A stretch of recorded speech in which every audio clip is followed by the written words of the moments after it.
Good morning, everyone. How are we doing? Good to be back in a lecture room? Well, surprisingly positive. One of the things I always say when we're interviewing for students is you need lots of characteristics. You need to be driven, passionate, motivated, smart, but you need stamina. So I'm pleased to see you here at 9 o'clock on a Saturday morning at Reunion. That sort of shows all those qualities. What I'm going to be talking about is, I hope, you're a bit of a first, actually. As was said, I've got my new book coming out on Thursday, and this is the first time I'm presenting the book. So I'm excited. I hope you are as well. And for those of you who know me, I'm a macroeconomist, and most of my career has been spent focusing on the things you expect macroeconomists to focus on. You know, one of the things you've got to do as a macroeconomist is think about those big trends that shape the world around us. You know, sort of technology, globalization, those sorts of forces. And because of that, back in 2016, I wrote with Linda Grattan The 100-Year Life, which was about how we deal with aging and longevity. And to my pleasant surprise, that's turned out to be a global bestseller. We've sold over 1 million copies. Loads of people come up to me and say, thank you for the book. It's changed the way I think about my life and my career. At first, I used to be rather terrified of that, but I've sort of come to terms with that. I can barely manage my own life and career, so the idea that others would be influenced by my work was quite extraordinary. But in a way, that book was very much about careers and how, in particular, work will become multi-stage, how you're going to be working for longer. And you think about transitions in your career much more than previously. So it's great you'll also be hearing from Herminia, who, of course, is the world's expert on transitions. But it actually led to a transition in my own career, because I thought, well, actually, I'm onto something with this longevity. And I find this topic endlessly fascinating. And to be blunt, I kind of got a little bit bored talking about whether interest rates are going to go up or go down. So it was sort of let's go into this fantastic topic. And one of the things I love about longevity is the range of issues it covers. It covers everything. It's about every aspect of life. And the more I thought about it, the more I then dedicated my academic research to it and started increasingly to advise governments, I could see there was a load more to talk and write about. You know, I'd only scratched the surface with the 100-Year Life. So that's why I've written this new book called The Longevity Imperative. And I'm a systems thinker. And I wanted to try and put everything together. Because, of course, longevity is about health. It's about epidemiology. It's about the biology of aging and the extraordinary science that's coming along, trying to help us age better. It's about work, careers, employment and the economy and finances. It's about, you know, is it a good thing that Biden and Trump in their older years are vying for the presidency in the United States? It's about culture. It's about how we think about aging. It's about philosophy. I want to put all those things together. And that's what I hope I've done in the book. Because I've kind of got two major aims with this book. The first is I want to get longevity up there with AI and climate change as an issue that individuals, companies and governments think is right at the top. Because right now it's not. If you think about AI and climate change, you know, I talk in the class with my students, and some of you will have been in the class with me, I begin my macro lectures by saying, what are the big trends that will shape the future? And I kind of know straight away that AI and climate change are going to come up. And there'd be a really engaged conversation about, is it a good thing? Is it a bad thing? How do we adjust? How do we adapt? And we'll have a really heated and engaged conversation, and people talk about the importance, the urgency of this for our future. Then the conversation sort of, you know, goes in all sorts of different directions I can't predict. Someone will talk about crypto. There'll be, you know, 1,001 other issues. And then right at the end, someone will say, oh, demographics. And it will kind of be an afterthought. And I say, well, what do you mean about demographics? And they go, aging society. And I say, well, what's that? They say, more old people. And that's it. Okay? There's no enthusiasm, only negativity. There's no how do we adjust and how do we adapt. It's just old people. And if we do push it a little bit further, it's always about, you know, rising pension costs, health systems that can't cope. It's a pretty miserable perspective. And if you go back to what I'm trying to do, I'm trying to get up there with AI and climate change longevity. If you think about the thing that's going to influence your future, let alone our collective future, your longevity is going to be a pretty big one. How you age is going to be a huge influence on your future. So we've really got to do something about this. How do we adapt and adjust to the fact, not that there's more old people, but that we're living for longer? So that's what I want to try and do with this book, get it up there as a major trend. AI, climate change, longevity. Because if we don't, we've got a bad future ahead of us. I'll try and explain the logic of what I'm behind this conclusion in my talk. The other thing I want to try and do is to push to one side the aging society narrative, with its emphasis upon decline and doom, and replace it with a longevity society, which I think is a much more positive vision. I also think it's a more real and important one. So that's what I'll try and do with the book. The book covers a lot, so I've tried to be selective, although one of the ironies of Twice Longer Life is I always run out of time, so I have to see how we get on in terms of the material. But that's kind of the headline of what I'm trying to do. So I'll go through some of the issues in the book, and then I think we've got some time for questions. But here we go, the longevity imperative. And one of the things I'm going to try and stress is the importance of being evergreen. So you'll notice the green as a theme throughout the talk. But let me begin with sort of the standard way of looking at this issue. If you listen to demographers, they would tell you two things are happening. The first is that people are living for longer, so the mortality rates are falling, and the birth rate's declining. And at least for the time being, I think in many countries it's going to change. That combination leads to this massive increase in the world population. So this is United Nations population data showing the global population from 1950 and a projection out to 2100. I think they're probably overestimating population in 2100, but they're the United Nations, what they say counts much more. And what you see is this extraordinary increase in the world population. You may know last November there was a child born in Indonesia who made the world population breach 8 billion. I'm not sure how they knew it was that child in Indonesia. I have a feeling that was a bit of a PR exercise, but 8 billion people in the world, wow. And the forecast is that to continue. The other thing that is happening is literally every country around the world is experiencing an aging society in the sense that the average age of the population is increasing and there are more older people. Because as the birth rate comes down, and in many countries, by the way, the birth rate is now below the replacement rate, so populations are shrinking. So China, Japan, Italy, they've all got shrinking populations. And if it weren't for immigration, the same will be the case for the UK and the United States and France. Okay? But as the birth rate comes down, of course, you've got fewer younger people. And as more people live into old age, the older cohorts are larger.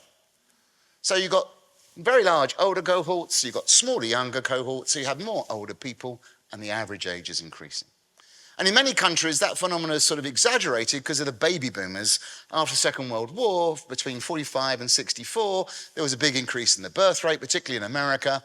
And so you've got on top of that sort of long-term transition, you've got this baby boomer effect.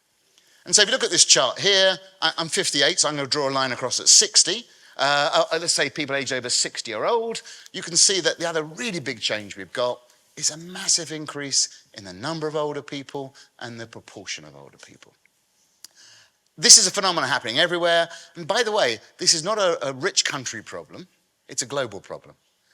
There's about 1.3 billion people aged over 65, of whom only 300 million are living in the rich countries. So this is really a middle income problem as well. Okay, so we have lots and lots of older people. And as I say, there's normally, I don't know how do you feel about the word aging? I mean, an aging society, how do you feel about that?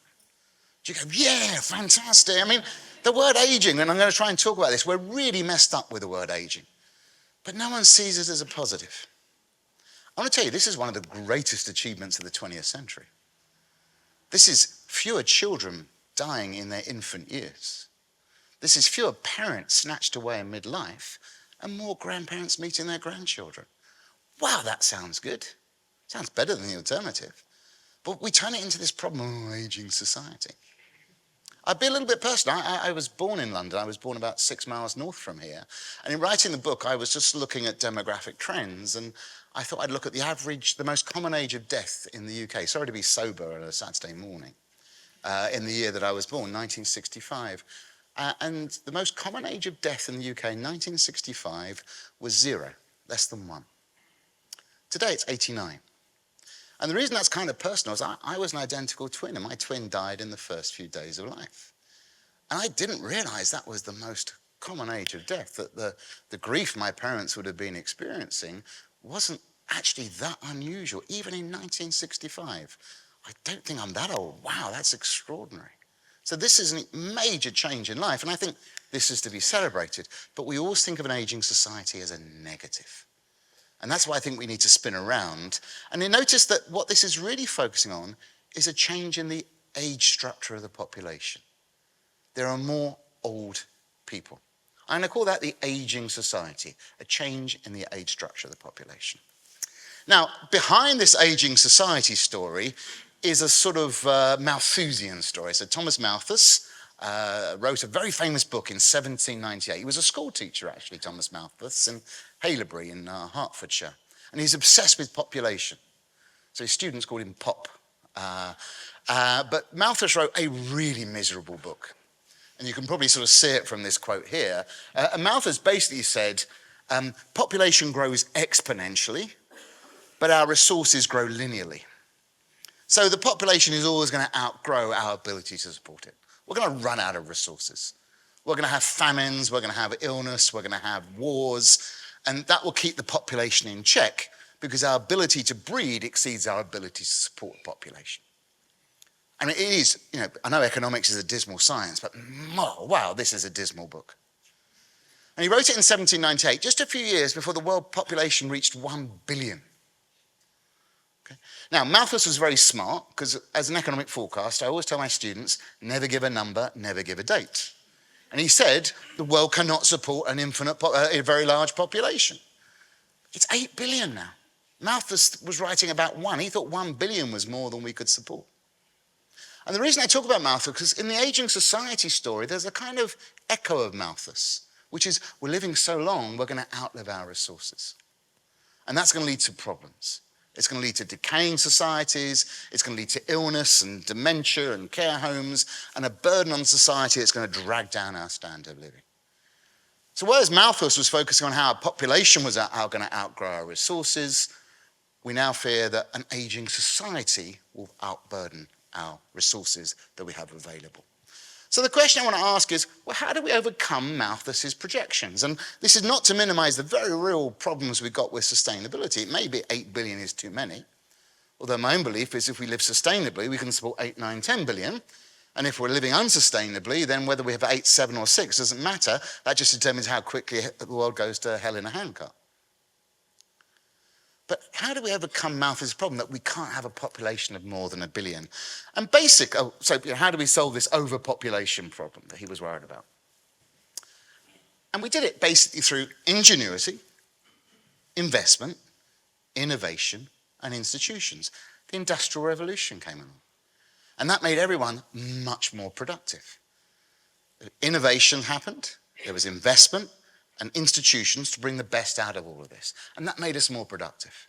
And that meant each person could produce more, which actually meant we could invest even more in health and education, having even more people who were more productive, which then supported this explosion in the population. And of course, if we overcome the problems of the environment, we're going to have to do exactly the same again, rely upon these 4 things. But I'm not here to talk about sustainability. I'm here to talk about an aging society and longevity, because how do we overcome the challenges of an aging society? Well, it's exactly the same. We have to be ingenious, we're going to have to invest, we're going to have to innovate, and we have to develop institutions to support a longer life. And if we don't, then we're going to get all the bad outcomes that we fear. So let me start with ingenuity, because I want to reframe the problem. I'm going to go back to this chart and say, all right, there's a lot more people. Yeah, if you draw a horizontal line across, there's a lot more older people. But you know the really important change? Let's draw a vertical line upwards. The really big change is the young and the middle-aged can now expect to become old. Yes, there's always been old people. Yes, old people are always young. But what has changed is the young and middle-aged can now expect to become old. Previously, only a minority became old. And that changes everything, because we're going to have to change how we age. So a longevity society is about thinking of the time we've gained and how we change how we age. An aging society story is how we adapt to having more old people. And of course, if we just focus on we having more old people, then we go down, this is all about dementia and care homes. If we go down, how do we change how we age? It's about how do we avoid dementia and care homes. So let's go back to this very simple mathematical point. And these are, I deliberately chosen some conservative numbers. There's a lot of technical issues about life expectancy. So because life expectancy increases over time, today's mortality rates are not a very good indicator of your future life expectancy. But most governments, when they quote life expectancy statistics, calculate it using today's mortality rates. So of course, during COVID, life expectancy has fallen because you calculate the life expectancy of a newborn by using that year's mortality rates. And of course, those mortality rates are very high. And this, of course, is why life expectancy is bouncing back. Now, thankfully, COVID is retreating. So these are what I call constant probability assessments. But the first chart just says, this is the probability of a 20-year-old in 1908, 1950, 1990, and 2021 in Spain making it to the age of 70. Then it's making it to 80, and then it's making it to 90. And remember, a 20-year-old making it to 90, that's 70 years, and I'm assuming no further progress. So that's probably an underestimate. But this is the really big change. For the first time ever in human history, the young and middle age have a greater than 50% chance of making it into their 90s. The UK government, under conservative assumptions, predicting some improvements but modest improvements, says that 50% of kids born today will live to be into their mid-90s. That's never been the case before. Yes, there's been old people. I've chosen 20 because, of course, there used to be a lot of infant mortality. So about, 70% of people used to make it to 20. About 2/3 of those would make it to 40 or 50, and about 20% of those would then make it to 60, 70, or 80. It was always a minority occurrence. Now it is the majority. Sadly, it's not everyone, but increasingly, the young and middle age can expect to become old. You have more future, and you've got to invest more in that future. The metaphor I always give is, London, as you know, it often rains in London. So if I look at the weather forecast and I see there's a 10% chance of rain, I'm not going to bother with a raincoat. I'm not going to bother with an umbrella. There's a 35% chance of rain. I might pack a small umbrella in my bag and I'm prepared. 80% chance of rain. I've got a coat on and I'm taking a big umbrella.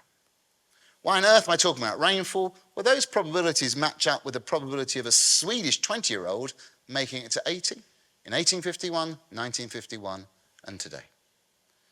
We just got to find the sort of old age equivalent of an umbrella and a raincoat because you are now going to become likely to become old. When there's a 10% chance, why bother preparing institutions in your future for that old age? When there's an 80% chance, you've really got to think about it. So you have to behave differently. So my thesis is a first longevity revolution is coming to an end. Global life expectancy, global, now exceeds 70. So for the first time ever in human history, the young can expect to become old. So a second longevity revolution begins, which is very profound, which is we have to change how we age. Because the reason we fear an aging society is we see people outliving their health, outliving their skills, outliving their finance, outliving their role in society. But if that's the future that all of us face, we need to do something about it.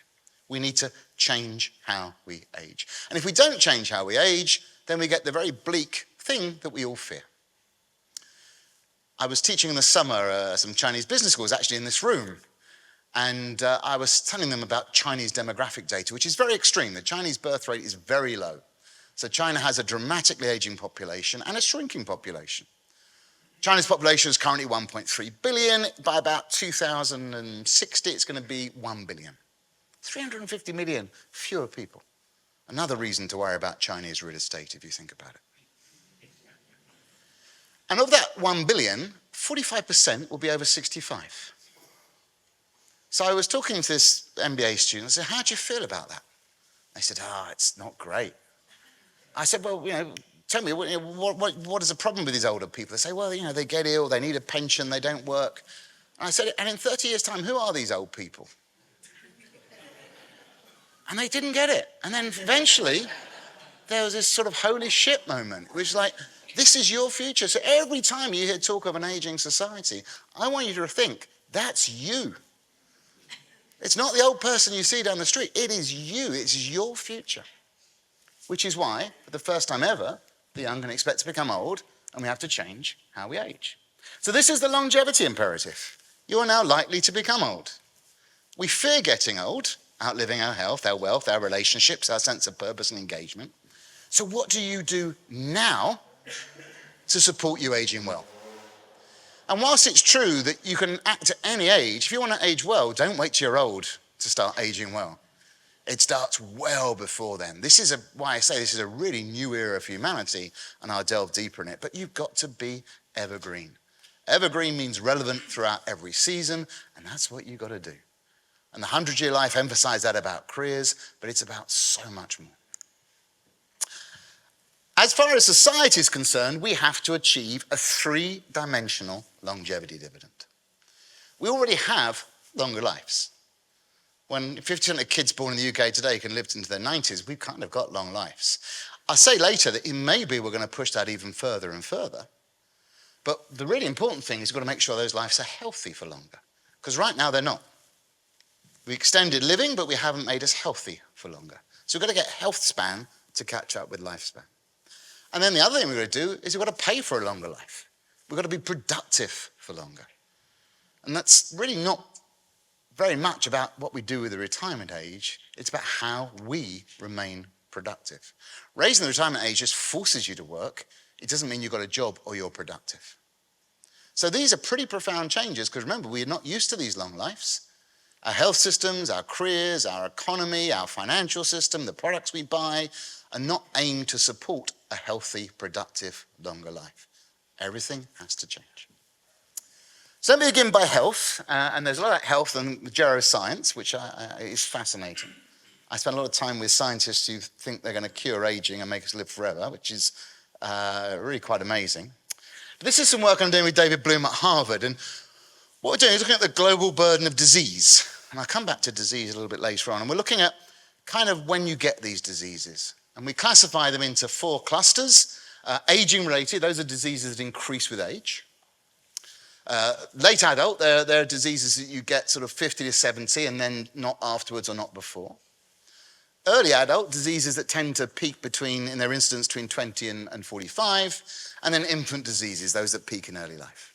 And we can look around the world and we can say how many years of health are lost to these diseases and what's the main causes of death around the world. And what you see here is already aging-related diseases are the main source of ill health and the main reason people die. This is the biggest global health burden. And again, not to be too somber, but you've got to be a realist when you talk about longevity. When I talk about these diseases that increase with age, I'm talking about cancer. I'm talking about cardiovascular disease, pulmonary disease, arthritis, diabetes, dementia. Smoking is very bad for you. It increases your risk of cancer, but it's not the biggest risk factor behind cancer. The biggest risk factor behind cancer is age. So as we're living longer, we're seeing a big shift in the disease burden to these aging-related diseases. So we need to tackle the process of aging. And this is where I want to try and say we have a bit of a problem at the moment, because what I've got here, these are what are called survival curves.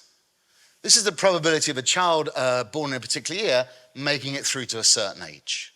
And it's based upon that year's data. So the blue line is America 1933, where you had a 20% chance as a newborn of making it to 78, based upon that year's data. Of course, 78 years later, the data will be different. And you can see, and the area, by the way, under this blue line, that's life expectancy. This is how you calculate life expectancy. So this is increasing life expectancy. This green line is a measure of health, the burden of disease. So of course you can see the challenge. We're living for longer, but when life expectancy was going up from 40 to 60, those were years of reasonably good health. But now that the majority of life expectancy gains are happening after the age of 80, we're seeing the ratio between extra years of life and health diminish. Sort of, roughly, the proportion of life that's healthy has remained broadly the same, although it's slipping a little bit. But of course, if you get 10 more years of life and the proportion is the same in terms of health and unhealthy, you're getting more years of good health, but more years of bad health. So this is the challenge. Effectively, we have slowed down the dying process, We live for longer, but we're not healthier for longer. And I'm going to argue that's because we have a really big problem in our health system, which is we intervene when people get ill and we keep them alive. But that's not the same as keeping them healthy. We have what I call in the book the Strouldberg measure health system.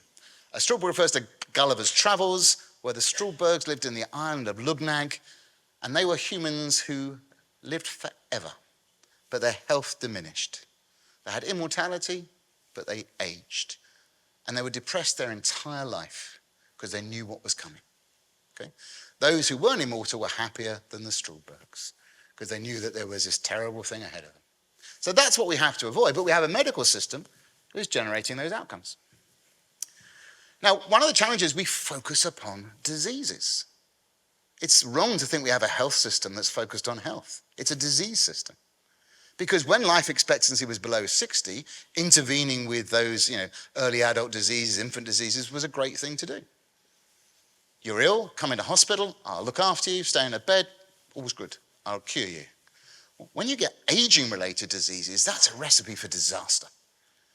Because you're going to have lots of long-term patients with chronic diseases who you can't cure.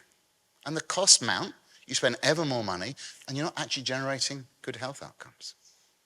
We've got to move away from a focus on individual diseases to a focus on aging itself. So geroscience is a subject, it's basically understanding the biology of aging. And if you could slow down the rate at which you age biologically, you're going to reduce the rate at which you get all of these age-related diseases. And that's extraordinary because if we manage to cure cancer and progress is being made, that's great. But you know what? It's only going to give you another couple of years of life expectancy because there's all these other age-related diseases that will get you. And if you do cure cancer, the quality of life is still impacted by the fact that you've got diabetes, cardiovascular problems, arthritis, etc. But if we could slow down the rate of aging, you postpone all of those diseases. So you get big gains to life expectancy and huge improvements in the quality of life. Now, I'm not saying we're going to cure aging. Some people do. I don't think they are. But we've got to focus on that process and how to slow it down. In the lab, it's already pretty common to slow down, even reverse aging in mice and smaller animals. Trouble is, mice may share 92% of our DNA, but 92% of trials on mice don't translate across into humans. So, mice are kind of famous because they don't have a long life. Humans have quite a long life. But can we make progress in tackling the diseases of aging? I think the answer is yes. There's already devices that can tell you your biological age. I was talking to a firm and they regenerate organs from stem cells. You get a liver stem cell, they can make 78 organs from that. Much cheaper than a liver transplant, much healthier, quite phenomenal some of the things that are underway. So focusing on the aging process itself, and I focused on science there, but of course you can see the issue here. This is also about your behavior. It's not just about science. Because here's another fact. What these aging-related diseases are chronic. They're long-lasting. Which means you get what are called multi-morbidities. You got one, it carries on, and then you get another one, and so now you've got two chronic diseases. And then if you live long enough, you get a third one. If you can delay getting that first one, it postpones by 5 years getting the second one. So there's an extraordinary, your body kind of gets under stress. So if one bit's not working, it puts stress on the others, and that accelerates the other ones not working. So how can you push back and postpone and maintain your health? Well, we have to have a health system that genuinely focuses upon health and not upon disease. I love this quote. This is W.H. Auden, a famous English poet, and I love that photo. I mean, he's kind of staring at you, and he's got this extraordinary craggy face that's just sort of fascinating. I love this picture. But what a great quote. Health is a state about which medicine has nothing to say. Okay? It's all about disease. So we need some pretty profound changes. So here's some changes we need in our health system. We absolutely have to shift to prevention, not intervention. Now, there's some interesting stuff around these weight loss drugs, because weight loss drugs, the way they work is a little bit like slowing down aging. It has effect on all of these diseases. It's very interesting what's happening with those. But it's about prevention, not waiting till you get ill. Prevention is about so much that's outside of our current health system. Hospitals and doctors, you go to them when you're ill. This is about what happens outside of the hospital system. We've had huge innovation in drugs and treatments. We need to do a lot of innovation in prevention. By the way, this is an enormous commercial opportunity. You know, I love my Aura ring, but there's all sorts of ways in which we need to innovate in how we do preventative health. We've also got to stop drawing a distinction between aging and health. You know, we say, oh, you're ill, oh, it's just age. If aging is something to do with our system, then why do we think about that? Montesquieu, back in the 17th century, said aging is very unnatural, because to live a long life is a very unnatural thing, because there's loads of diseases that kill you before then. Because we've tackled all smallpox and cholera and typhus, we now think of aging as natural. We used to think of smallpox and typhus as natural. We now got to think about aging as something we can affect. Aging is malleable. We need to shift from a disease model to a focus on aging and geroscience. And you, of course, have a huge role to play. David Cutler from Harvard has a great quote. He says, the most underused person in the health system today is the patient. Okay? You turn up, you get monitored, you get measured, someone does something to you. You are now the most important person in your health system, because you have to act preventatively. And then I'll put this final, I'm working a lot with governments and health authorities who are desperate to spend less money on the health system, because an aging society is costing a lot of money with care homes, the broken bones, etc. And I say, all right, there's a chance you can do it through preventative health, but actually you'll probably just end up spending more. Because dementia is a terrible, cruel disease. I've got a family member with dementia at the moment. And it's tough, and I'm sure those in the room who are relatives with dementia will recognize that. And I will pay a fortune to be looked after if I get dementia. I'll pay even more to avoid getting dementia. So health is incredibly important. As we live longer, it's phenomenally important. So don't expect to see a fall in health bills. This is an increase. Now, the second thing I wanted to say, I talked about, we've got long lives, we've done health. I want to talk about the economy. And we've got to make people more productive for longer. So top right here, you can see this is the amount of employment growth in different countries over the last 10 years comes from workers aged over 50. It varies, depends on demographics and population, but you can see basically everywhere the source of growth is older people working. There's very little productivity growth at the moment, so GDP grows from having more people, and the fastest growing part of the population is older people. How do we keep people active and productive for longer? So this is the UK labour force participation rate. What percentage of people by age are in the workforce, either working or wanting to work but unemployed? And notice that dip that starts from around 49, 50. And then it starts to fall. Governments are obsessed with raising the state pension age, which is 66 at the moment in the UK. Talk about misplaced effort. They're kind of missing the trick that actually from 50 to 66, there is an enormous drop in labour force participation.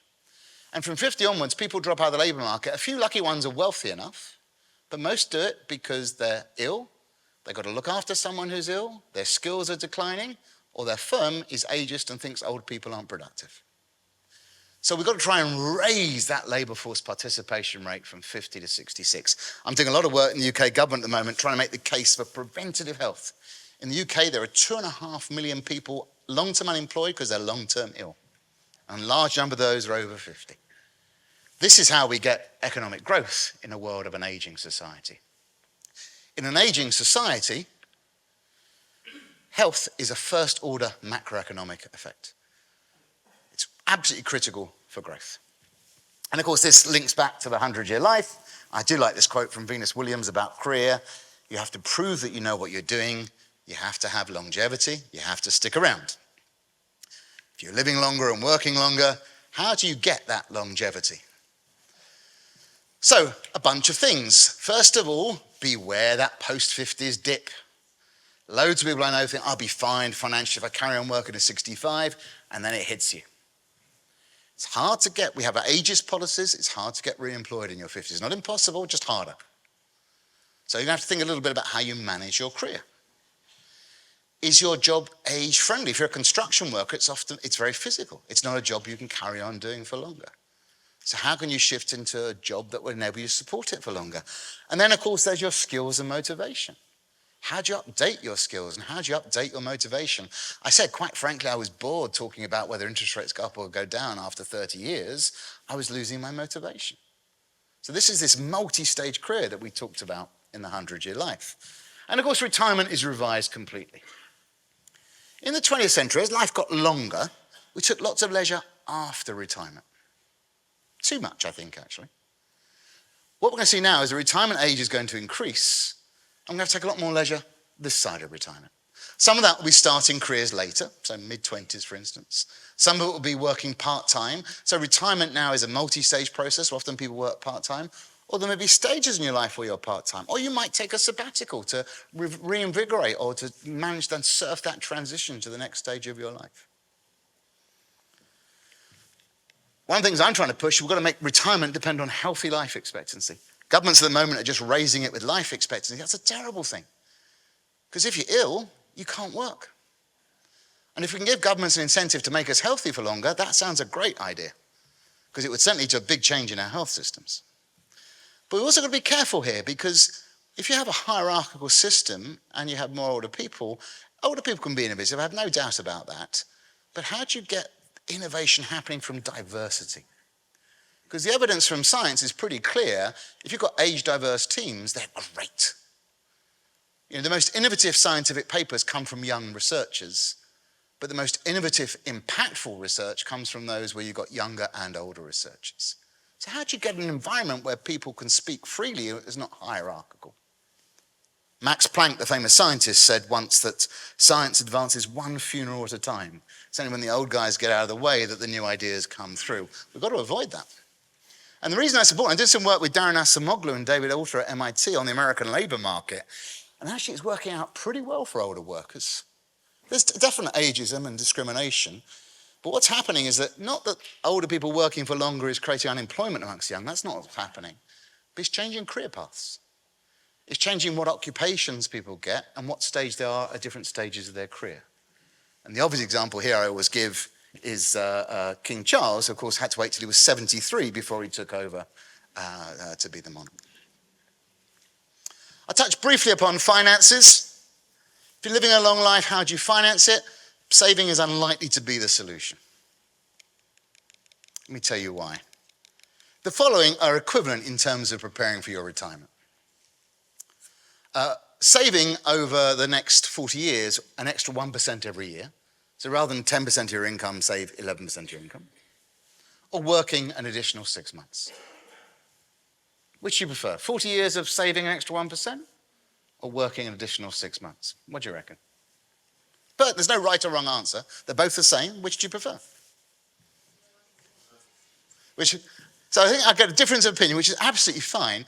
But let me tell you something. If you haven't been saving the extra 1% after 20 years, you've got to save 3% for the next 20 years. But still, working 6 months is the same. So if you haven't been doing it, working longer becomes more appealing and more attractive. Now, preparing for a life is super complicated.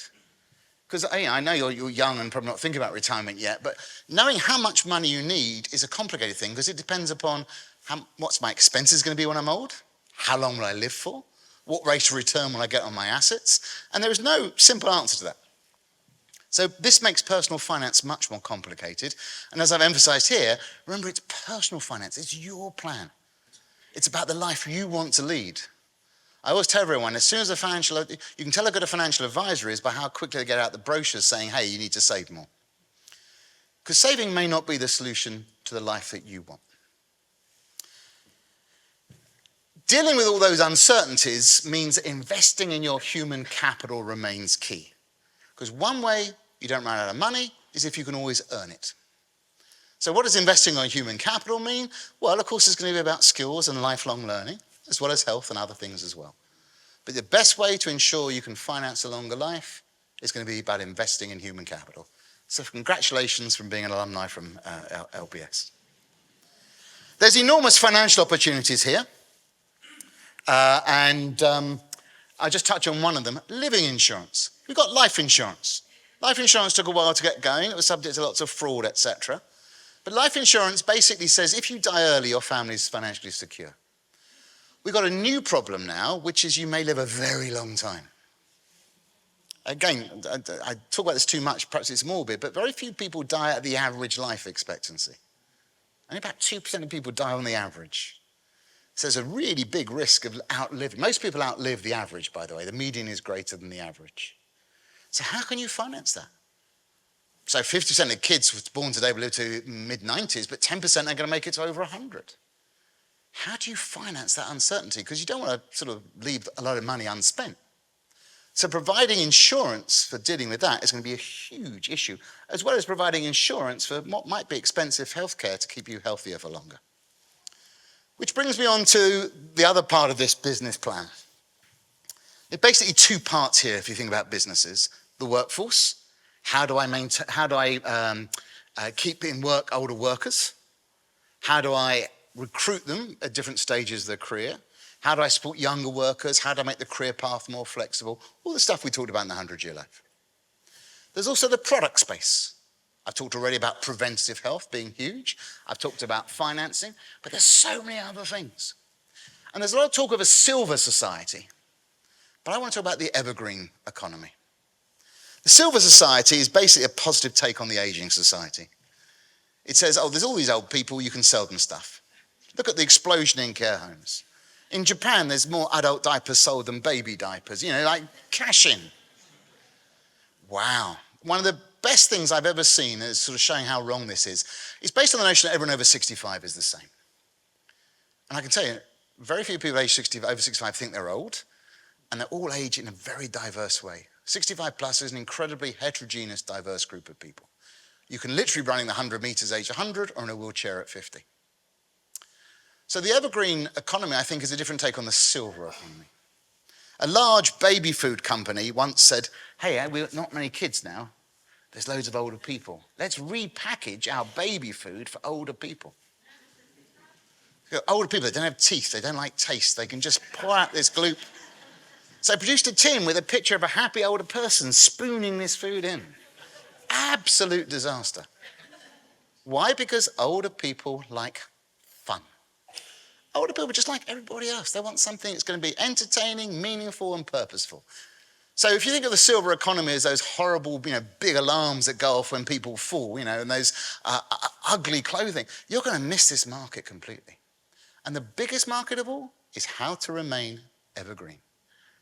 How do I, at every age, ensure that I'm passing on to my next decade good health, good relationships, good sense of purpose, and good sense of engagement? I've had Equinox, the gym company, talking to me about a longevity scheme recently because, remember, an aging society starts when you have lots of people aged over 65. A longevity society begins when you have lots of people who will live to be aged over 65. Think of your health, your assets, your relationships as a baton you're handing on to your future self. The better the handover, the better the trajectory you've got going forward. In a longevity society, it's about making the most of future time. So I'm running out of time, but let me try and just finish up with a couple of points. I love this Simone de Beauvoir. She wrote a brilliant book on old age. It's angry. She's angry. She's angry about institutions, prejudice, and marginalization, and how miserable old age. And she says, people are often advised to prepare for old age. But if that merely applies to setting aside money, choosing where you're going to retire, having a hobby, you're not going to be better off for it. We've got these extra years. Life has got longer. What is the role of those extra years? It's surely not just to sit in a retirement home playing cribbage or whatever. And it took me a while to get this. I used to hear lots of psychologists say this. It's about adult development. You've got time to develop as an adult. David Bowie, who went through many multi-stage careers, many transitions, said, aging is a remarkable process whereby you become what you're always meant to be. It's a great quote. Like most Bowie quotes, it's stolen from someone else, but the Greek poet Pindar said the point of life is to be who you are, having discovered what it is. When life was short, we focus on, 14, you're an adult, then it's 18, then it's 30. But you're not fixed at 30. You've got plenty of time to develop and shift and change. and be who you are and be what you want to be. We've so medicalized old age, we think of old age only in terms of decline. Loads of things increase with old age, including, by the way, happiness and life satisfaction. And that's where I come back to where I think I started at the beginning. We've got a big cultural reset. This is a nice quote by Proust. Old age, of all the realities, is the one which we preserve for longest in our life, a purely abstract conception. Ageism's weird. It's a prejudice against your future self. If you think old people aren't capable, then you're being prejudiced against yourself. We cannot afford to underestimate the capacity of older people or your later life. Because if you do, you're underinvesting in it. And that's going to make your later life miserable. That's the problem with an aging society. We assume that older people aren't productive, aren't capable. It's a massive challenge. And Proust is saying, we've got to, we always think of old age as the other. Go back to those Chinese MBA students who didn't connect that the people aged over 65 in 30 years' time was the 35-year-olds in the room. Quite remarkable. So we need to change our culture of aging. We need to stop underestimating the capacity of older people and our own later years. We have to create new narratives and our own story of what we do in them, thinking about adult development. We also recognize that as we age better, and we are aging better, by the way, it's not all bad news, we behave differently. I'm 58. I'm a different 58-year-old from my dad and a different 58-year-old from my grandfather. Why? Because hopefully I had more years ahead of me than they did. So I've got to behave differently. We focus so much upon chronological age, but really we should focus on what I call prospective age and biological age. Prospective age is how many more years we have to come, and biological age is a measure of how we're aging. Those are really important. They're forward-looking and they're malleable. The only thing you can do about your chronological age is lie. It's not flexible, it's backward-looking. But the average Brit has never been so old or never had so much time ahead of them. That's a profound change. So one more thing. So what's a cultural change? We have to stop seeing aging as an event and being old as a state. Because this is the key. Aging is a process. It's a continuous process, which is why you can do something about it. And the earlier you start, the better the outcome. It compounds over time. Stop thinking about young and old. Think about aging as a process. An aging society, it's negative because we have this concept of aging as a state. We're aging in utero. Everyone's aging. How you deal with that is going to be key in a longevity world. So let me just end with one final thing. This is a really profound moment, this second longevity revolution. Because a whole new era is opening up for humanity. Because let me explain why. As we're living for longer, we're discovering that we've got to age better. The first longevity revolution's over. Life expectancy in the world exceeds 70. The young can expect to become old. And we're nervous about further improvements in life expectancy because if we're ill in our 80s and 90s, we don't want to get there. But as we age better and we get well in our 80s and 90s, we're going to be very interested in reaching 100 and 110 if we can be healthy. So we're in a very interesting virtuous circle. When we tackle infant mortality, as we get successful at tackling infant mortality, we're no longer interested in it. We're interested in midlife mortality. As we get better at dealing with midlife mortality, we get very interested in dealing with aging. But the better we get at aging, the more interested we are in aging even more. So we've got this fundamental conflict going to be happening between human ingenuity and human biology.